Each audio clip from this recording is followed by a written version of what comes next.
Olá, está começando mais um Repercute Paraná, programa de iniciativa da Central Única dos Trabalhadores para levar até a sua casa aquilo que você não vê na programação convencional. Nosso Repercute é transmitido pela CWB-TV, aqui no canal 5 da NET, e também no nosso canal no YouTube, através do youtube.com/CUTParaná. Vamos falar um pouquinho hoje sobre o resultado de mais de 2 anos de trabalho, muitas entrevistas e um relatório com mais de 800 páginas. Estamos falando do trabalho realizado pela Comissão Estadual da Verdade, Tereza Urban. Para falar um pouquinho mais sobre o resultado desse trabalho e também sobre os próximos passos, convidamos aos nossos estúdios os membros da Comissão Estadual da Verdade, Márcio Killer, nosso vice-presidente da CUT Paraná, e também Norton Nohama, servidor da Universidade Federal do Paraná. Norton, Márcio, sejam muito bem-vindos aqui no nosso Repercute Paraná. Márcio, queria que você começasse dizendo para a gente, né, nós estamos vendo aqui este relatório, que é a síntese, né, o resultado de mais de 2 anos de trabalho. Qual é a importância da gente ter isso aqui finalmente materializado, né, nas nossas mãos, esse documento, e quais são os principais apontamentos que esse relatório traz para a população do Paraná? Certo. Boa tarde, Daniel. Boa tarde aos telespectadores do Repercute Paraná. Primeiro dizer que é uma alegria voltar aqui, né, e voltar podendo trazer o resultado final aí do trabalho da comissão. A gente teve a oportunidade de vir falar sobre a instalação da Comissão da Estadual da Verdade do Paraná, Tereza Urban, no início dos seus trabalhos, né, e a gente volta agora com o resultado final do trabalho. Bom, primeiro assim, a importância de ter um relatório físico, ele tem a importância de que você passa a considerar a história daqueles que não tiveram voz, não tiveram vez para contar a sua história, uma história oficial, uma história que a partir de agora pesquisadores, estudiosos e mesmo aqueles que queiram ir atrás das informações podem, através dos relatórios, das indicações que o relatório dá, podem ter acesso à documentação, ao vídeo das oitivas, né? Podem ter isso à disposição de uma forma mais organizada e mais sistematizada e mais tranquila, né? E sem contar que é uma versão oficial, né? Ou seja, ao passo que o governador recebe o relatório final, com as recomendações que esse relatório contém, no sentido de dar consequência, inclusive uma das consequências já adotadas pelo governador é a prorrogação dos trabalhos por mais 1 ano. Porque por mais que você tenha um esforço sistematizado e apresentado num relatório físico, a gente tem uma certa unanimidade na Comissão Estadual da Verdade, que é só o começo, né? É a ponta do iceberg do que se precisa levantar em termos de resgate de verdade, memória e justiça. Então, é uma contribuição que extrapola o estado do Paraná, porque muitas das coisas que contém nesse relatório foram também utilizadas no relatório da Comissão Nacional da Verdade, principalmente com relação, né, à questão do massacre de Medianeira, da Estrada do Colono, em Medianeira, né? Alguns casos de mortos e desaparecidos que a gente tem aqui entraram no relatório nacional. Então, é a sistematização de uma longa trajetória de trabalhos, né, que a gente vai explorar um pouco aqui mais na nossa conversa. Sim. Norton, nós estamos falando de um relatório, né, de um trabalho que analisou aí mais de 40 anos da nossa história, né? Quer dizer, esse período de 1946 até 1988 é um período grande, né? Inclusive, né, como os próprios historiadores apontam, para você tirar um recorte de fato de alguns eventos específicos. Ao longo desse trabalho foram realizadas 11 entrevistas, né, oitivas e tal. Nosso programa é curto, né, ele só tem 1 hora de duração, mas eu queria que você comentasse um pouco os principais casos, né, aquilo que realmente impactou a comissão ao longo desses 2 anos de trabalho. Boa tarde, Daniel, Márcio, boa tarde aos telespectadores, obrigado pela gentileza do convite. Esse relatório ele tem uma série de aspectos que são importantes serem ressaltados. E o primeiro deles, né, é o fato de que ele desmistifica uma crença, de certa forma, comum no Paraná, de que a ditadura no estado do Paraná quase foi muito tênue, quase não existiu, que quase não tinham presos políticos, que pouca gente foi reprimida, que não teve torturas, que não teve mortes, quer dizer, tudo isso esse relatório desmente, no sentido de que ele traz à tona a verdade sobre o que aconteceu e mostra que o Paraná foi um estado de repressão muito intensa, muito forte, muito violenta, né? E ele traz também alguns outros elementos. Um deles é a revelação sobre a repressão do ponto de vista da violência extrema, né? Houveram um conjunto intenso de mortes, um conjunto imenso de vítimas, né? E as vítimas, aí é preciso que se diga, não são 1.000 ou 2.000 vítimas. Só o arquivo DOPS Paraná, né, que foi preservado, tem 44.000 pessoas monitoradas no estado, né? Isso dá conta de um conjunto imenso de pessoas que, ao longo do processo da ditadura, né, tiveram as suas vidas vasculhadas, monitoradas, muitas delas foram presas, foram perseguidas, foram submetidas a processos, a inquéritos policiais militares, a torturas, enfim. Isso só olhando as vítimas que foram registradas, né, no sistema de repressão do DOPS, porque o DOPS era um dos órgãos de repressão. As universidades tinham assessorias de informação que tinham seus arquivos de monitoramento, a rede ferroviária, a Itaipu, a Polícia Federal, as Forças Armadas nos três campos, Aeronáutica, Marinha, Aeronáutica. Quer dizer, o sistema de repressão como um todo foi muito forte no estado, né? Até porque em Curitiba funcionava o quartel da 5ª Região Militar, o comando da 5ª Região Militar aqui em Curitiba. Então era um ponto estratégico para o regime, o estado do Paraná, inclusive em função da fronteira de Foz do Iguaçu, né? Então o estado foi um estado muito violento, né? O que esse relatório traz é essa violência e a intensidade dela, né, de maneira muito contundente. É claro que a comissão não conseguiu investigar todos os casos existentes, em função da extensão deles e do prazo de investigação que evidentemente não foi suficiente, por isso que pedimos a prorrogação do prazo, né? Mas ele traz vários casos pontuais que foram estudados de maneira muito intensa, né? O caso, por exemplo, do professor Tsutomu Migashi, lá da Universidade Estadual de Londrina, que traz à tona todo o processo de monitoramento e de repressão no norte do Paraná, né? E lá de Londrina tem o caso da professora Clarice Valença, que era uma professora primária, foi presa em sala de aula pelos militares, foi torturada, perdeu quase que integralmente a visão durante a prisão, né? Enfim, existe um conjunto grande de casos que estão relatados nesse relatório, né, e que traz as circunstâncias em que essas pessoas foram presas, submetidas à violência extrema, e os agentes de Estado responsáveis por esses atos de violência e a cadeia de comando de cada um dos casos. Então o relatório ele é bastante contundente sobre esse aspecto, né? E traz a questão, por exemplo, também dos indígenas, né, que é um grupo pouco estudado ainda, pouco conhecido, e que no estado do Paraná teve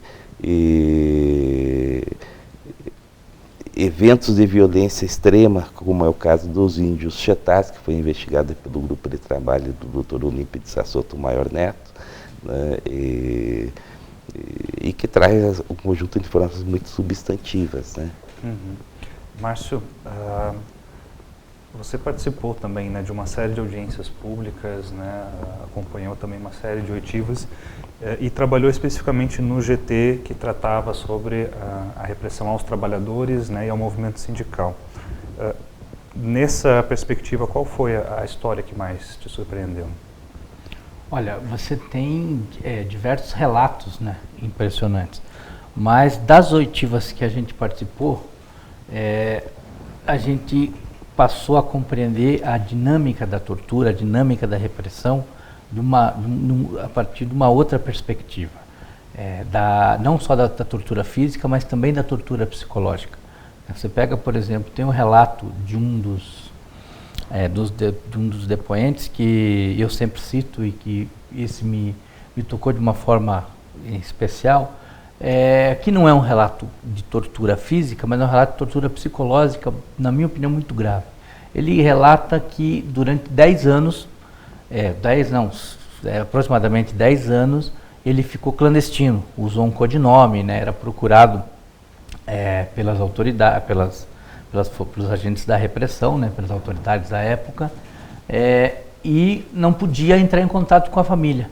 Então ele tinha filhos pequenos, né, filhos que iam para a escola e tal, e ele relata que a tortura foi ele ficar durante 5 anos só podendo ver o filho naquele pequeno trajeto que a mãe deixava no portão da escola até o filho entrar na escola, né, ou de vez em quando saía da escola, sem poder estabelecer contato, sem poder chegar perto do seu ente querido e dar um forte abraço, né, poder se relacionar durante diversos anos. Então isso me fez compreender um pouco melhor esse sentido daquelas pessoas que são próximas, né, porque a gente faz os relatos aqui muito pontuais de atingidos pelas graves violações de direitos humanos. Mas tem aqueles que sofreram as consequências das graves violações de direitos humanos, que não são os que foram atingidos diretamente, e esse é o caso dos familiares, né? Muitos familiares tiveram seu modo de vida trocado, tiveram que mudar para diversos lugares, crianças que passaram a usar nomes e codinomes, né? Nomes diferentes do que eram chamados, que não entendiam por que aquilo estava acontecendo. Então isso também tem uma dimensão muito grande no desenvolvimento das pessoas, né? A gente vê desses depoimentos, muitos que deram depoimentos que não trouxeram fatos reveladores, mas essas pessoas procuraram a comissão, esse órgão oficial estabelecido pela lei, né, estadual, pelo simples fato de estar dando um depoimento a uma comissão oficial, parece que tiravam aquele peso de guardar isso durante essas décadas todas, né? Durante todo esse tempo. Então se sentiam aliviados de, olha, agora eu posso, né, me dedicar a outra coisa tranquilo, posso descansar tranquilo, porque eu precisava contar isso para uma comissão, ou eu precisava que isso entrasse para os anais da história política do Paraná, né? Então, nesse aspecto a gente viu diversos depoimentos. E aí eu queria fazer um complemento disso, dizendo da importância que teve esse trabalho, que foi um processo, né, da construção da Comissão Nacional da Verdade e o que derivou dela, que foram as comissões estaduais, né, oficiais, mas fora isso, nós tivemos no Brasil cerca de 300 comissões, grupos de trabalho que não eram oficiais, mas se organizavam, né? Grupo de trabalho do Sindicato dos Bancários de Curitiba, por exemplo, organizou um grupo de trabalho para ir pesquisar a história do sindicato dos jornalistas do Paraná, a Comissão da Verdade da Universidade Federal do Paraná, né? Enfim, você tem, então, dentre todos que foram formados, mais de 300, né? Além das parcerias. Você pega, por exemplo, a Comissão da Verdade firmou uma parceria com o DH Paz Paraná, que disponibilizou e juntou ao acervo da Comissão Estadual da Verdade mais de 100 entrevistas, que estão todas disponíveis no YouTube, né, mas que fazem parte desse acervo, ou seja, então foi fundamental assim, essa parceria, essas oitivas que a gente fez cerca de uma centena de oitivas, entre as oitivas próprias, que eram aquelas com data estabelecida para serem dadas, que a gente ouvia uma ou duas pessoas, ou nas audiências públicas, né, que além de atos políticos, né, nas cidades onde elas foram realizadas em 8 cidades diferentes, né? Elas tinham essa característica de também ouvir, claro que era uma oitiva mais sintética, mais reduzida, não era uma oitiva exclusiva, mas trouxe essas audiências públicas, trouxeram também uma quantidade enorme de informações. É o caso que o Norton falou. O caso da Clarice Valença, que foi uma oitiva que foi feita no segundo dia da audiência pública da Comissão Estadual em Londrina, foi um depoimento encaixado. Ela não estava na ordem dos depoimentos, ela procurou a organização da audiência pública em Londrina, né, e falou, olha, eu tenho uma história para contar, assim como também no primeiro dia da audiência lá, tivemos informações importantes com relação à Reta Táxi Aéreos, que era uma empresa de táxi aéreo que funcionava na região, que também procurou a comissão e fez um depoimento importante, que trouxe dados esclarecedores sobre essa dinâmica de organização da repressão no campo, né, do massacre, que era o caso da utilização dos aviões dessa Reta Táxi Aéreo pelo Exército para transportar. Não sabia o que eles requisitavam os aviões, né? Não pegavam os pilotos, só as aeronaves, e tem notícias que os aviões voltavam com cheiro de morte, sabe? Enfim. Foram aviões que foram usados para transporte aéreo de corpos naquele período da Revolta do Sudoeste, final da década de 50, e depois ainda teve uma intenção do Exército de se apropriar da reta, oferecendo rotas de navegação na região, o que foi recusado, e por força disso a reta entrou num ostracismo, acabou fechando, virando apenas uma oficina de manutenção de aeronaves, né? Então, assim, tem diversos depoimentos que essas oitivas trouxeram, que contribuíram de forma determinante para a gente juntar, né, juntar esses elos e fazer com que fosse colocado no relatório final e à disposição da sociedade paranaense brasileira um arcabouço de depoimentos, de documentos que vai vir a contribuir com a história mais recente do Paraná. Eu vou pedir licença para vocês para a gente fazer um rápido intervalo e já voltamos contando mais um pouquinho dessa história. Repercute, volta já.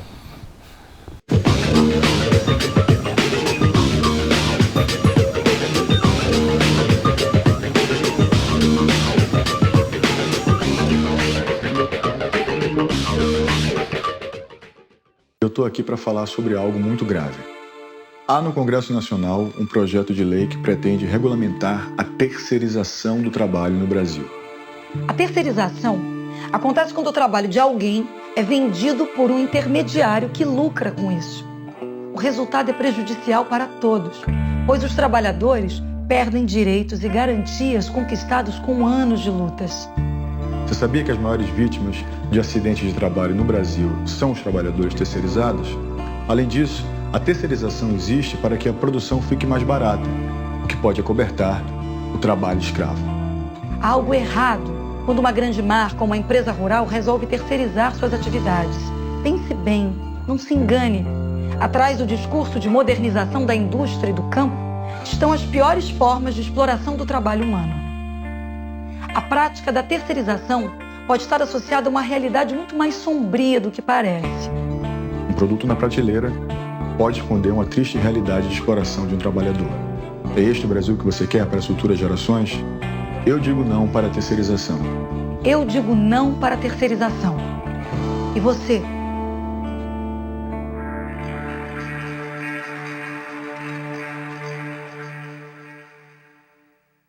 Cristina. E por favor, me aceite. E antes do que imagina, vai ter a sua... Ô pai, que horas começa o futebol? Não era às 9? Antigamente era às 9, mas agora é depois da novela. Novela? Por quê? Porque a emissora da novela vai transmitir a partida e ela determina que o jogo comece depois da novela. Que absurdo, pai. Estou ficando com sono. Por que essa emissora determina uma coisa que não é da conta dela? A emissora que corte a novela.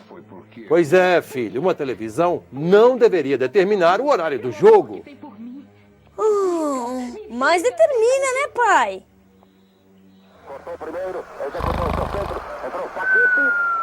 A concessão de canal de televisão é pública. Uma emissora de TV deveria servir ao interesse de todos e não o contrário.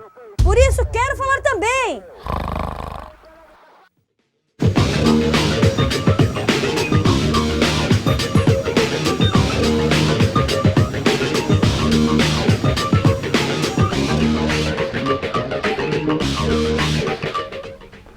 Olá, estamos de volta com o nosso segundo bloco do Repercute Paraná, conversando hoje um pouquinho mais sobre o relatório da Comissão Estadual da Verdade. Norton, olhando, né, para este relatório, fica aquela pergunta, valeu a pena, né, olhar para trás, olhar para esse período da história? Né? A gente sabe que ao longo dos últimos 20 anos, por muito tempo houve, né, um discurso muito forte na sociedade brasileira de que não, vamos deixar para trás, vamos esquecer o passado, né, vamos botar uma pedra em cima do que aconteceu e olhar para frente. Você acha que isso é verdadeiro ou não? Era imprescindível que a gente de fato olhasse o que aconteceu nesse período da nossa história? Olha, eu acho que é essencial. Né? Não é possível um país, uma nação construir, né, o seu futuro se ele não conhece o seu passado. Né? A história da humanidade é construída e é contada a partir da sua história passada, dos seus heróis, dos seus vilões, né, e das dificuldades, dos infortúnios, das crises, enfim, daquilo que os seus antepassados viveram e sofreram. Né? Isso, olhar o passado não significa só conhecer a história, né? Significa entender o momento que a gente está. Né? A investigação desse período trouxe algumas revelações que a mim, pelo menos, surpreenderam muito. Porque a gente sempre imagina, né, aquele que é detentor do poder do Estado, o militar, no caso, como alguém fardado, alguém de uma conduta ilibada, de uma conduta íntegra, incapaz de qualquer ato não legal ou não moral. Né? O que a gente pode constatar é que a perversidade do regime, né, como prática cotidiana, né, a violação das leis, né, das leis do país, a violação das leis internacionais, como prática cotidiana de sequestros, de prisão arbitrária, de tortura, de execução sumária, né, o uso da informação obtida de maneira ilegal, de maneira sorrateira, né, e o uso dessa informação para prejuízo das pessoas, das instituições, das empresas, que é o caso da empresa Reto, que o Márcio citou, né, a corrupção no sistema da repressão, né, isso foi muito relatado, tanto pelas vítimas como por agentes da repressão. Né, a corrupção em tempo integral e permanente, né,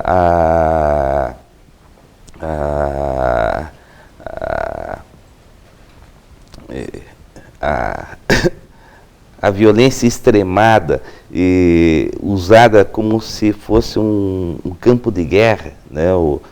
Existiam duas coisas que eu não sabia até então. Né? os agentes da repressão, os comandos de caça aos comunistas, os chamados CCCs, cada vez que eles faziam a investida de apreensão, né, de material, que eles estouravam um aparelho de resistência à casa de um militante, eles levavam o que tinha de pertences, né? Joias, dinheiro, bens, né? Era como se fosse o espólio de guerra, né? E esses agentes eram pagos, eram remunerados para fazer a captura, né? A perseguição, a captura, né, das pessoas e eventualmente a execução delas, quando era determinado assim pela repressão. Então elas eram remuneradas, daí porque a participação de civis dentro da repressão e de empresas que apoiaram o regime, porque havia uma captação de recurso específico para isso, para manter o aparelho de repressão, para remunerar os agentes da repressão que prendiam os perseguidos políticos e para execução, né? Então, isso tudo é importante conhecer, porque conhecer esse passado nos facilita, nos permite entender o momento presente. Quer dizer, como é que a gente fez a transição do sistema da repressão para o sistema democrático. Ele não foi feito de maneira, de qualquer modo, né? Ele foi feito de uma maneira a preservar muitas das práticas que o regime usava e que até hoje são presentes, né? Deixa eu só contribuir com essa discussão, porque o que o Norton falou é uma questão importante que a gente detectou nessas relações que aconteciam entre a repressão e os que resistiam à repressão, é que muitas vezes as pessoas que não tinham vínculo nenhum com a repressão, mas só o simples fato de não querer colaborar já caracterizava para os agentes de repressão que ela estava no outro campo, né? E isso foi usado dessa forma corrupta, dessa forma de beneficiar aqueles que se favoreciam. Teve um caso na audiência pública de Apucarana, que o cara falou o seguinte: olha, eu não tenho nada a ver com a repressão, eu não tinha nada a ver, eu tinha uma fazendinha de laranja que concorria com outro cara que tinha outra fazenda de laranja, mas ele era amigo do delegado da polícia lá, e eu fui acusado de comunista, meu trabalho foi lá para baixo, e o do outro prosperou, porque o outro se dizia que era apoiador e tal. Eu não era amigo, não era comunista, não era nada, né? Segundo o relato dele, mas sofri as consequências por ser justo, por não concordar com aquilo, por não concordar com as graves violações. E isso sem falar que essa cadeia que o Norton fala de representação, ela era remunerada por representação. Então, o cara que torturava ganhava, o cara que coordenava a operação ganhava, e lá em cima ganhava. E isso fazia com que fosse um círculo vicioso de dizer o seguinte: ó, estamos prendendo terrorista, estamos prendendo comunista, então tem que ter mais investimento na repressão para a gente ir atrás. E aí havia uma bonificação pelo número de ações que eram feitas, sabe? Então tem toda uma dinâmica interna para você compreender o golpe, que não é pura simplesmente você caracterizar a tortura, né, as graves violações, as mortes, os desaparecimentos. Teve toda uma dinâmica, um sistema de repressão que funcionou, que tinha uma lógica própria de funcionamento e que vai precisar ser estudada, né? E isso tem uma característica importante, que a partir de agora você tem um leque de informações importantes sistematizadas. Porque todo o autor que ia pesquisar, no meu caso, eu estudei comunistas na década de 40 aqui para o meu mestrado, né? As informações que tinha com relação aos comunistas eram 2 trabalhos só, né? Que era inclusive, que era o relatório da 5ª Região Militar, que deu origem à Operação Marumbi, que destrinchava toda a organização do partido aqui no Paraná e em Santa Catarina, né, que fazia um amontoado, fazia uma descrição até que fiel do acompanhamento, de que vinha de longa data, né? E o outro é o livro do jornalista Milton Ivan Heller, que é o Resistência Democrática, que é um trabalho sistematizado sobre a questão da repressão aqui no Paraná. Fora isso, você não tinha trabalho sistematizado. Os trabalhos que acontecem, eles acontecem agora, contemporaneamente, pela academia, né? O meu, que é os Velhos Vermelhos, depois surgiram a Cruz e a Espada, do Oswaldo Heller, da Federal, surgiram vários do campo e tal, mas sistematizado mesmo, até a década, até a virada do milênio, você não tinha, você não tinha um estudo das organizações revolucionárias, não tinha um estudo das organizações do campo e tal. Então isso começou a ganhar um leque agora. E o trabalho da conclusão final da comissão, que não é só o relatório físico, é todo o arcabouço que está oferecido para a sociedade, vai ajudar muito nos trabalhos, né? Nesses trabalhos pioneiros que possam surgir. Até só para emendar no mesmo assunto, né? Até o Norton pode continuar com a resposta. O próprio né, famoso historiador Erich Hobsbawm sempre criticou muito, né, esse conceito de que a história é a história dos vencedores. Mas até então era de fato o que a gente tinha, né, nas nossas escolas. A história ensinada até então, né, para as nossas crianças era justamente a história contada pelo lado daqueles que detinham o poder, né, e que de fato criaram a versão oficial, né, até então oficial dos fatos. O que muda, né, daqui para frente, Norton, agora, por exemplo, na educação das futuras gerações a partir desse trabalho da comissão? Olha, Daniel, eu acho que é possível mudar muita coisa, né? Uma das coisas que a gente mais vê nos chamados IPM, dos inquéritos policiais militares da época, nos mandatos de busca e apreensão, né, são a apreensão de livros, de textos, né, do conhecimento. Né? Se por um lado o regime eliminou ou buscou eliminar as pessoas, todos aqueles que podiam fazer resistência de alguma maneira, e não importa se eram ou não eram políticos, não importa se eram ou não eram estudantes, né, ou trabalhadores, qualquer pessoa que pudesse oferecer alguma resistência ao regime, né, com ou sem ideologia, era perseguido, era preso, era torturado, era eliminado. Né? Mas o que mais se aprende, o que mais se aprendia nesses processos, e os documentos revelam isso, são textos, são livros, são palavras, não são armas.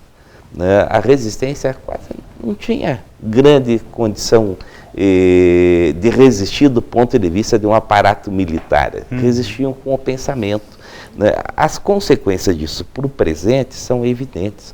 O país passou por um processo de construção de subdesenvolvimento, né? A partir da precariedade da pesquisa, da ciência e da tecnologia, do enxugamento do processo de ensino, da redução do processo do ensino, a tal ponto que, a partir da década de 70 e principalmente da década de 80, com a reabertura democrática, o país estava falido. Né? A falência do país foi construída pelos militares, né? Como governantes, porque eles não eram só militares, eles eram governantes. Né? E eles, literalmente, né, arrasaram com o país, do ponto de vista da economia, do ponto de vista da tecnologia, do ponto de vista dos meios de produção, do ponto de vista do conhecimento. Né? E não é à toa que as universidades todas, de modo geral, tinham assessorias de informação para monitoramento de professores, de alunos e funcionários. Né? O Norton usou hoje de manhã, na nossa coletiva imprensa, um termo que eu achei fantástico, que corou um pouco o que ele está falando, que foi, na verdade, uma das grandes consequências foi o sequestro do conhecimento. Exato. Né? Então, quer dizer, conhecer esse passado é entender o nosso momento presente. Né? Para que a gente possa, conhecendo essa história e sabendo por que nós chegamos hoje no Brasil que nós estamos, num processo ainda de um país ainda tentando construir o seu desenvolvimento, construir justiça social, tentando se constituir como uma potência econômica, enfim, né, um país democrático. Né, o caminho que precisa ser percorrido precisa reconhecer o que foi feito no passado, né, de um lado para não repetir o que foi feito, mas de outro lado também como uma maneira de poder construir um futuro sobre esse conjunto de coisas, né? Há urgente necessidade do conhecimento do que foi feito, né? E há urgente necessidade de reformas, né? Reformas sobretudo na área de educação, na área de desenvolvimento de ciência e tecnologia, na área do judiciário, na área de segurança pública. Quer dizer, há um conjunto de coisas que precisam ser feitas, mas é preciso conhecer esse passado, né, para saber aonde está a origem, onde está a raiz dos problemas sobre os quais é preciso agir. Então, eu acho que o trabalho das comissões da verdade, da nossa e das outras comissões da Comissão Nacional, não é um trabalho, vamos dizer assim, de arqueologia política.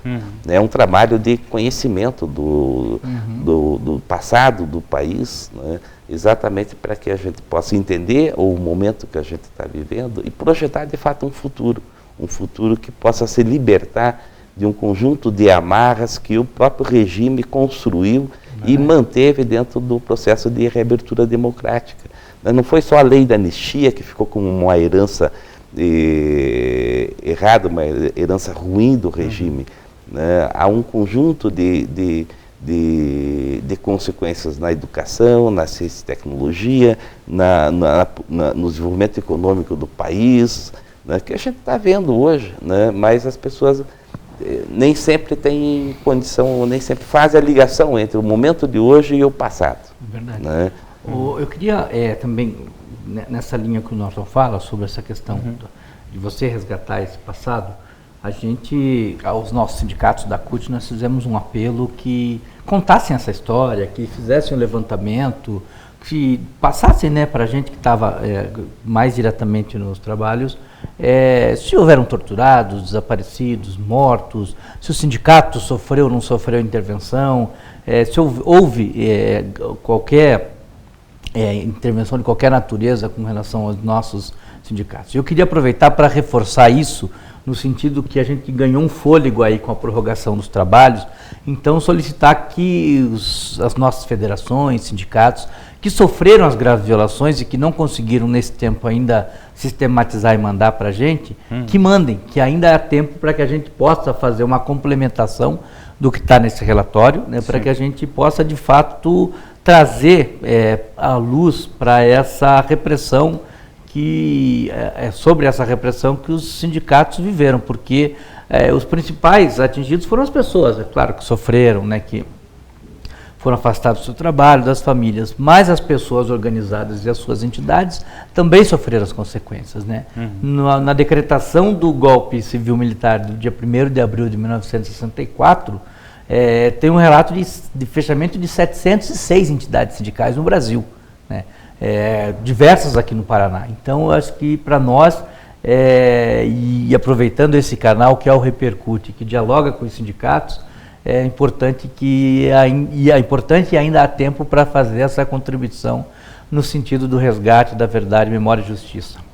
Sem dúvida, todo, né, esse movimento que vocês relatam serve também de incentivo, né, de estímulo, não apenas para a militância, né, resgatar a sua história, mas para a própria academia também retomar isso, né, como temática de estudo, quer dizer, mais pesquisadores se envolvendo, né, indo a fundo, aproveitando de fato esse espaço.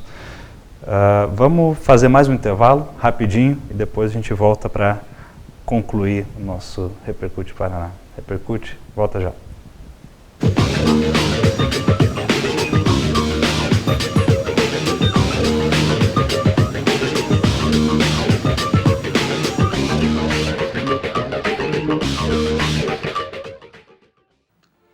Olá, eu sou Osmar Prado e estou aqui para falar sobre algo muito grave. No Congresso Nacional, um projeto de lei pretende regulamentar a terceirização do trabalho no Brasil. Imagine a escola dos seus filhos sem professores, hospitais sem médicos e enfermeiros, uma construtora sem operários. Todos substituídos por profissionais com menos direitos e garantias.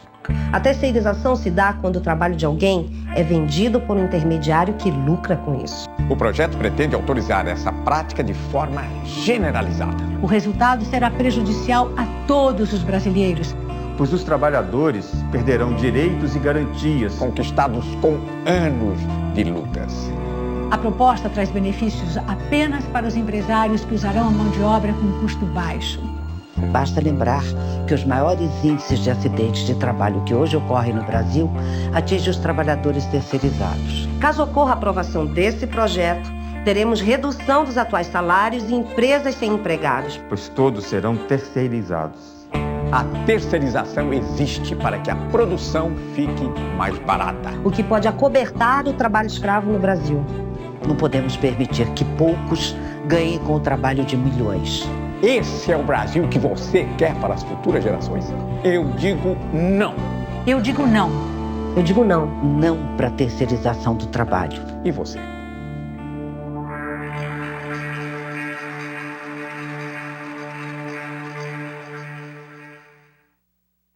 Ouvimos muito sobre a violência contra a mulher, mas não falamos nada. Ouvimos mentiras sobre a luta do trabalhador, mas não falamos nada. Ouvimos sobre desigualdade social, mas não falamos nada.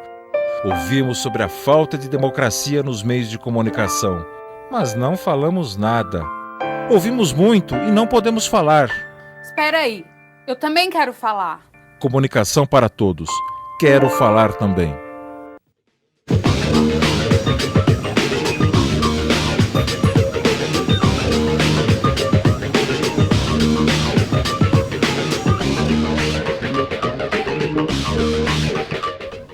Olá, estamos de volta com o nosso último bloco do Repercute Paraná. Falando um pouquinho mais hoje sobre o resultado, o relatório da Comissão Estadual da Verdade do Paraná. Márcio, além desse relatório, também tivemos agora, recentemente, a entrega do relatório da Comissão Nacional da Verdade. Como é que, o que você aponta do trabalho do relatório nacional e como é que ele está diretamente ligado ao trabalho realizado por essas comissões estaduais, em especial a Comissão Estadual aqui no Paraná? Olha, primeiro foi com grata satisfação que a gente conseguiu concluir a entrega do relatório da Comissão da Verdade, que despertou já na imprensa, na mídia como um todo, amores e ódio, né? Muita gente vangloriando esse marco que foi a entrega do relatório e muita gente criticando, né? Muita gente dizendo que é comissão da meia-verdade, que não ouviu só um lado e etc. Eu acho que, primeiro, isso não é verdade. A gente tentou ouvir os militares. Aqui no Paraná nós tivemos dificuldade. Da lista que a gente trabalhou de agentes da repressão que era para ser ouvidos, a gente ouviu muito poucos, né? Muito poucos se dignaram a falar, porque quando você convocava para uma oitiva, o cara não precisa produzir prova contra si. Ele poderia aceitar o convite, ir lá e dizer, olha, sobre esse assunto eu não quero falar, me reserva o direito de ficar calado e tal. Poderia ter feito isso e não deixaria de estar atendendo a uma convocação oficial, de uma comissão oficial, né? Então, muitos deram evasivas, né? Não posso, não estou em Curitiba, não estou no estado, né? Estou com outros compromissos e tal. Ficaram de reagendar e não reagendaram, né? Então, acho que essa é uma coisa que a gente vai tentar trabalhar para frente, tentar ouvir mais pessoas para que a gente possa contribuir ainda mais com esses relatos. O relatório da Comissão Nacional de Verdade, ele também tem esse aspecto, que é o relatório físico que foi entregue. Então você tem ali um arcabouço muito grande, como eu te falei, eram cerca de 300 entidades, né? Sem contar daqueles que já são históricos, né? Os grupos de tortura nunca mais, as redes de verdade, memória e justiça, que estavam atuando e estavam tentando fazer com que o relatório esboçasse um pouco daquela organização do seu trabalho de longo tempo. Então, para um relatório dessa magnitude, não tem como você quantificar ele em papel, né? Então ele vai ser um arquivo digital que vai ser disponibilizado, que é um pouco a lógica que a gente usou para construir o grupo de trabalho partidos, sindicatos e ditadura. Fazer uma discussão, fazer um arcabouço descritivo, E a pessoa, a partir dessa descrição, pode ir atrás, né, ou da fita que foi gravada numa audiência, ou do depoimento, né, pode ir atrás desta forma. Então, o relatório, ele traz para nós uma perspectiva boa de se avançar, né? O próprio Dalmo Dalladi Júnior falou na entrega do relatório que não era um relatório final, né, que cumpriu uma etapa e que ainda havia os relatórios das comissões estaduais, os relatórios das universidades, tudo que viriam como complementos, né? Mas nós tivemos, e aí não dá para deixar de dizer isso, nós tivemos uma dificuldade operacional, pelo menos aqui na SEV, para algumas coisas. A gente fez com que os trabalhos andassem, chegamos à conclusão do relatório final, graças ao esforço e ao empenho. Não vou descartar toda a ajuda, não estou dizendo isso, mas estou dizendo que faltou um pouco dessa compreensão da Secretaria de Justiça, por exemplo, no sentido do apoio, da logística, né, do suporte que se precisava. Então, a gente teve um problema operacional, teve troca de membros, na minha opinião, e aí não é porque o Norton está aqui do meu lado, a comissão ganhou um fôlego muito bom do ponto de vista organizacional com a vinda do Norton, do Dr. Daniel, da Maria Aparecida Blanco Vieira, que é da desembargadora que veio somar conosco na comissão, e a gente conseguiu dar uma dinâmica, ajudando a construir as audiências públicas, né?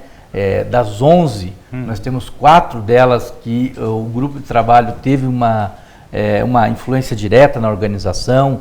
Parceiros nossos, como o Sismar, Sindicato de Servidores Públicos de Maringá, foi parceiro na audiência de Maringá, o Sindicato dos Bancários de Londrina foi parceiro na realização da audiência, junto com a UEM, né, lá em Maringá, e com a UEL em Londrina, o Sindicato dos Bancários de Londrina foi parceiro na realização da oitiva.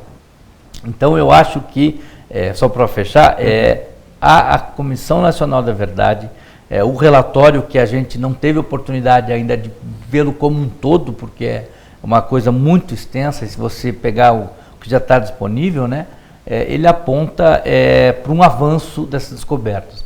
Mas ainda há muito a se fazer. Eu acho que é exemplo da consideração que a gente faz com relação ao relatório da Comissão Estadual da Verdade, Tereza Urban, que é a ponta do iceberg, e a gente vive uma relação muito parecida com a discussão do relatório da Comissão Nacional da Verdade, que abre caminho, é um abre-alas. Eu acho que o relatório, ele não é um relatório final, ele é um abre-alas para que nessa estrada aí da recuperação da verdade, da memória e da reparação e da justiça, a gente ainda trilha um longo caminho.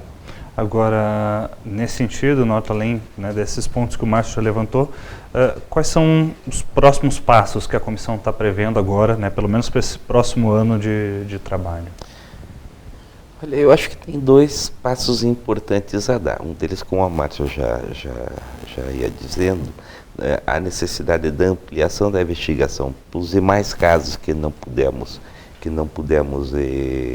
investigar nessa fase, né, o aprofundamento de alguns casos que são importantes, são simbólicos, como é o caso da localização dos corpos da chacina da Estrada do Colono, né, do Antônio dos Três Reis. Enfim, há casos ainda que demandam ações complementares para que possam ser concluídos, né? Afinal de contas, há famílias que há décadas procuram os corpos dos seus familiares para poder fazer um sepultamento digno e até hoje não puderam fazê-lo, né? E há a necessidade de que o conteúdo desse relatório possa ter, do ponto de vista das recomendações específicas de cada caso e das recomendações gerais, consequência, né? Para cada caso há recomendações de providências junto ao Ministério Público Federal, junto ao Ministério Público Estadual, ao Governo do Estado, enfim, aos vários órgãos aos quais os casos estão afetos, né?